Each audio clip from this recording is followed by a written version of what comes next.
émission est spécialement consacrée à notre mouvement que nous avons lancé le vendredi dernier, le mouvement Ne touche pas à ma prospérité. Pourquoi? Parce que nous avons dit dans ce mouvement que celui qui touche à ta sexualité touche forcément à une partie de ta sexualité, parce que ta sexualité et ta prospérité sur cette terre sont intimement liés. Donc, si tu veux nous rejoindre dans ce mouvement, tu es le bienvenu, tu es la bienvenue. Signalez juste votre adhésion, c'est libre, c'est gratuit, assez libre à tout le monde. Signalez-nous juste votre adhésion à un email que nous laissons en barre d'infos, en femmebâtisseur-de-destinée@gmail.com. Nous serons ravis de vous compter parmi nous. Ce mouvement a quel objectif en réalité? Dans ce mouvement, nous encourageons la jeunesse à se garder dans la chasteté jusqu'au mariage, et c'est pour votre propre bien, c'est pour notre propre bien. Parce que tu ne sais pas avec qui tu peux avoir des relations sexuelles. Si cette personne est une personne, même s'il est une personne innocente, il y a forcément une partie de toi, une étoile, une gloire de toi qui sort de toi à chaque relation sexuelle que tu as eue. Donc là-bas, être vierge sera une fierté. Nous allons célébrer les jeunes filles vierges là-bas.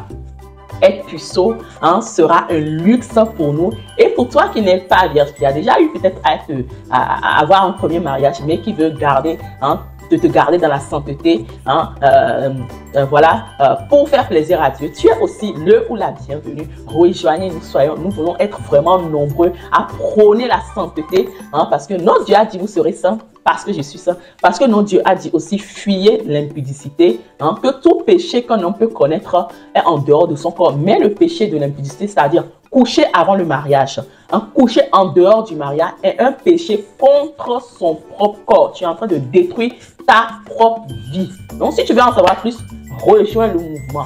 Aujourd'hui, le sujet dont je vais parler fait partie d'un sujet du mouvement. Donc je ne vais pas faire le direct, je fais une vidéo aujourd'hui. Pour ça, aujourd'hui, nous allons parler de la manifestation des esprits des eaux, qu'on appelle communément les djinns. On peut les appeler aussi les maris de nuit. On peut les appeler, je ne sais pas comment on les appelle chez vous. Mettez-le en commentaire. Comment est-ce qu'on appelle les maris de nuit, les femmes de nuit, les djinns, les esprits des eaux? Comment on les appelle dans votre langue? Mettez-le nous en commentaire. J'ai besoin d'apprendre aussi de vous. Donc, comment on peut savoir la manifestation? Comment tu peux savoir si tu es influencé par un esprit des eaux? Et quels dégâts, quelles sont les conséquences dans sa vie si ta vie est influencée par cet esprit? Donc, un esprit des eaux, là on va parler de mari ou de femme de nuit, on va l'appeler comme ça. Mari de nuit, femme de nuit, c'est un esprit. Sache que toi qui me regardes, tu n'es pas un corps. Je ne suis pas ce corps habillé. Je suis un esprit qui habite dans un corps et qui possède une âme. Donc, si tu as un esprit des eaux, tu es en train de faire une connexion entre esprit et esprit. Tu comprends? Tu es en train de faire une connexion entre esprit et esprit. Et un mari ou une femme de nuit, c'est un esprit qui a de l'influence sur toi. C'est un esprit qui dirige ta vie. C'est un esprit, si tu es une femme, c'est un esprit qui est ton mari invisible. C'est un mari invisible que tu as. Il ne faut pas sous-estimer ce truc-là quand on te dit que tu as un esprit des eaux, tu as une femme tu as un mari de nuit ou femme de nuit. Il ne faut pas sous-estimer ça. Première chose, comment est-ce que tu dois identifier que tu as cette influence dans ta vie? Comment je saurai que j'ai un mari de nuit ou une femme de nuit? Je dois fouiller dans mes rêves. Je t'invite à fouiller dans tes rêves. Souvent, est-ce que tu fais des rêves où tu as quelqu'un de connu ou de pas connu qui couche avec toi dans ton rêve? Est-ce que, par exemple, si tu veux avoir une promotion dans 2 semaines, est-ce que tu as des rapports sexuels dans tes rêves? Si tu as ça souvent, rarement, fréquemment, sache que tu as une influence de mari de nuit ou de femme de nuit dans ta vie. Ça, c'est comment identifier. Là, je t'apprends comment identifier si je suis influencé, si tu es influencé par un mari de femme de nuit, si tu as souvent des rapports sexuels dans ton rêve. Pourquoi dans les rêves? Parce que ce n'est pas un homme physique qui viendra coucher avec toi. Tu peux dire que je suis dans la sainteté, ça fait 10 ans, je n'ai pas couché avec un homme. Mais si dans tes rêves, tu couches avec un esprit, tu es marié spirituellement sans le savoir. C'est pour ça qu'on les appelle des maris de nuit. C'est un mari pour toi. C'est un homme qui a de l'influence, qui détermine les choses, les bonnes ou les mauvaises choses qui vont arriver dans ta vie. Mais sachant que c'est un esprit méchant, il ne laissera aucune bonne chose arriver dans ta vie. Oui, il faut aussi l'identifier comme un esprit méchant. Il y a des gens qui disent, ah, j'ai des djinns, j'ai des problèmes de mari de nuit, mais c'est pas méchant, c'est pas méchant. Ou bien il y en a même, on peut te dire, ah, Chez nous, on dit, on l'a mis mamie, non. On l'a mis mamie, non. Chez nous, c'est ce qu'on dit. C'est-à-dire, ils vont te faire des cérémonies. Moi, j'ai eu à faire ça. Si je parle de tout ça aujourd'hui, c'est des choses que j'ai eu à traverser. Et je veux être aujourd'hui une source de bénédiction pour que toi, tu ne tombes pas dans les mêmes pièges dans lesquels moi, j'étais tombée. Ils vont te dire, ils vont te faire des cérémonies et il va devenir, et il sera effectivement ton mari et il va diriger ta vie. On va te mettre des pagnes blanches, des marabouts, tout ça. Tu dépenses ton argent. Ah. Je vous dis, moi, j'ai eu à dépenser des milliers d'euros dans ça. Des millions. Je pourrais prendre même cet argent-là pour payer des terrains et être riche là où je suis aujourd'hui. Je vous assure. Ce n'est pas de la blague. Ce n'est pas de la blague. Non, non, non, non, je vous assure. Moi, j'ai eu à dépenser des millions de choses dans des marabouts, dans des féticheurs, dans des maisons exotiques.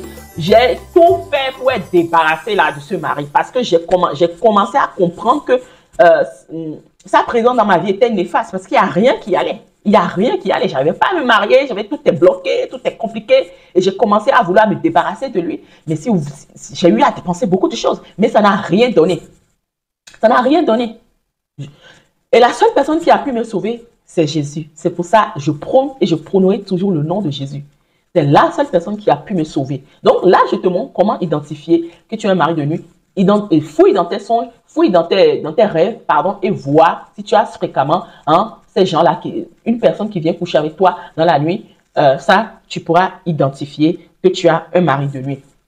Deuxième chose, si cet esprit-là est ton mari, la Bible dit que le mari, qu'est-ce que la Bible dit dans Éphésiens 5, verset 23? Car le mari est le chef de la femme, comme Christ est le chef de l'Église, qui est son corps et dont il est le sauveur. Mais sache que ce mari-là, ce mari de nuit-là, effectivement, il est ton chef, hein?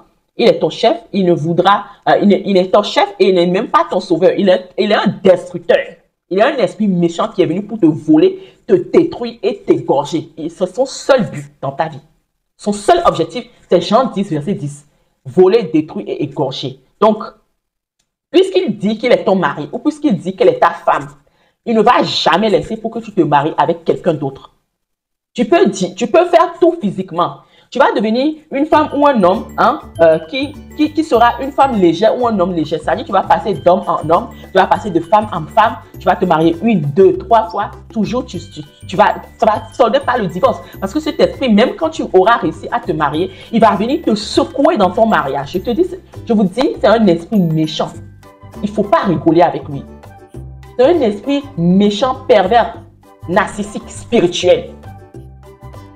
Il va tout faire. Même marié, il viendra te secouer par des émotions, par toutes sortes de choses, jusqu'à ce que ce mariage-là se brise. Parce que lui se dit qu'il est ton mari. Tu n'as pas le droit de le tromper, d'aller voir ailleurs. Pour lui, c'est ça. Tu dois être pour lui et pour lui seul. Fidélité jusqu'à la mort. Mais qui t'a marié à lui? Il est venu te marier forcé. Il est venu te prendre. C'est sûr que tes parents ont eu à faire des choses, des pratiques, des ténèbres qui ont donné accès à cet esprit dans votre famille. Tu vois? Et dès que lui, il a eu accès, il t'a marié, il a pris pour femme, il t'a pris pour mari. Donc, c'est un esprit qui a de la domination et l'influence négative sur ta vie. Il fera tout. Il fera de toi une femme légère, facile, un homme facile, qui ira de femme en femme, une fille frivole. Parce qu'il se dit qu'il est ton mari. Et même, il fera tout pour bloquer toutes les bonnes choses de ta vie. Non seulement il les bloque, mais lui, il en profite. Il en profite parce qu'il est ton chef. Il est une autorité sur ta vie. Si tu n'as pas donné ta vie à Jésus, il est une autorité sur ta vie. Et toutes les bénédictions, les grâces, ton étoile là, lui, prend ton étoile. C'est comme ça que tu peux vivre une vie misérable, compliquée sur la terre, et lui vole ton étoile, il vole tes gloires pour le donner à ses adorateurs, pour le donner aux adorateurs du diable, pour le donner aux adorateurs des démons. C'est comme ça qu'ils font le transfert. Les personnes qui vont dans des sectes, dans des groupes ésotériques, c'est pas que le diable crée quelque chose de nouveau pour leur donner, non. Il doit venir voler quelque part pour donner à leurs adorateurs. Donc, ne te laisse pas voler, ne laisse pas voler ton héritage. Maintenant, comment t'en sortir? Comment est-ce que tu dois être libéré de ça? Mais je t'invite à rejoindre le mouvement. Dans les directs du mouvement, nous te parlerons comment faire pour t'en sortir. Mais je peux te partager quelques points. Le premier point, premièrement, si tu n'es pas enfant de Dieu, si tu n'as pas donné ta vie à Jésus, je te conseille de changer de mari. Qu'est-ce que Ésaïe 54, verset 5 nous dit? ton créateur sera ton époux. Si tu donnes ta vie à Jésus, tu changes automatiquement d'alliance. N'est-ce pas beau cela? Tu changes automatiquement d'alliance. C'est ce qui m'est arrivé moi. J'ai changé d'alliance. Je suis passé de l'ancienne alliance à la nouvelle alliance.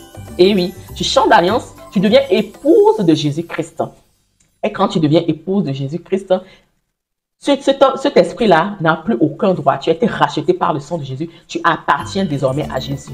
Tu es un enfant de Dieu désormais. Tu n'es plus né de la volonté, comme Jean 1, verset 12 nous dit, tu n'es plus né de la volonté de l'homme, ni de la chair, ni du sang, mais tu es désormais né de Dieu. Donc, ces réclamations de cet esprit pour bloquer ta vie n'a plus lieu d'être. Tu dois lui rappeler cela. Donc, ton combat maintenant en tant qu'enfant de Dieu, je t'invite à nous rejoindre dans le mouvement parce que nous aurons aussi des temps de prière. Nous allons prier, réprimer vraiment ces esprits-là, leur rappeler l'œuvre accomplie de Jésus-Christ à la croix. Ce que Jésus-Christ a fait pour nous, nous allons leur rappeler parce qu'ils ont tendance à oublier un peu. Ils ont tendance à faire semblant de ne pas comprendre. Donc, rejoins le mouvement, écris-nous. Tu peux laisser même en commentaire que tu nous as rejoints et les directs se feront les vendredis. Rejoins-nous.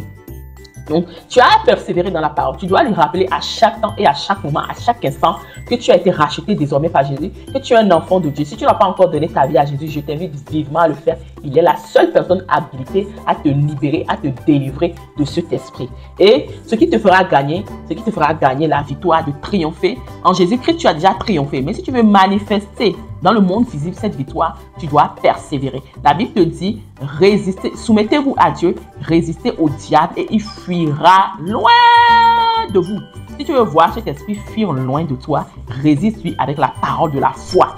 Et avec Ésaïe 54, verset 5, que tu es un enfant de Dieu, tu ne lui appartiens plus, tu es un enfant de Dieu. Donc je prie pour toi, je prie que la lumière, la révélation de cette parole te soit accordée pleinement. Si tu as aimé cette vidéo, ma sister, mon frère, n'hésite pas à la liker, like la vidéo. Nous attendons ton pouce, ça permettra à YouTube de rendre plus visible la vidéo. Et plus la vidéo est visible, plus beaucoup d'autres personnes aussi peuvent être libérées et délivrées et avoir la connaissance de la vérité. Nous t'invitons aussi à mettre un commentaire en bas de la vidéo. Oui, nous attendons vos commentaires, ça nous permet d'avoir un retour de vous et n'hésitez pas aussi à partager la vidéo autour de vous. Et surtout, n'oubliez pas d'activer votre cloche de notification. Dès que vous aurez fini de regarder cette vidéo, n'oubliez pas d'activer votre cloche de notification. Ça vous permettra de ne pas rater nos directs, de ne pas rater nos prochaines vidéos à venir. Et sur ce, je vous dis à très bientôt.